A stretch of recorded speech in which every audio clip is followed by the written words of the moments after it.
Puis en 10 ans, dis-moi, est-ce que tu as noté, par exemple, une grande transformation autant chez le dirigeant que dans son entreprise? Ben, à chaque fois, je vais prendre un exemple quand même assez récent. C'est un entrepreneur avec qui j'ai commencé à travailler au mois de novembre. Donc, ça a commencé par le mapping de processus. On a regardé qu'est-ce qu'il faisait, autant aux ventes, un coup que c'était vendu, comment qu'il livrait. Il faisait pas loin de 80 heures semaine. Donc, la première étape, ça a été de lui faire prendre conscience de, tu sais quoi, tu as des bottlenecks à ces étapes-là.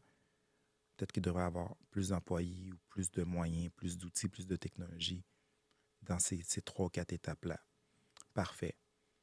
Après, un deuxième temps, c'était relié à lui, son organisation du temps. Puis il y avait encore ce besoin d'adrénaline-là, là, que c'était devenu normal.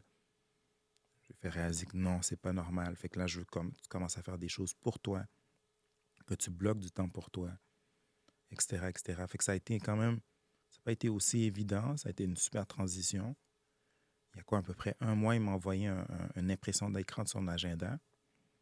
Il y avait juste quelques heures de planifier avec des rendez-vous, mais je pense qu'il y avait quoi, une dizaine d'heures de planifier. Le restant, tout était libre. J'ai comme, OK. Puis il y a quoi? Il a pris une semaine de vacances la semaine passée.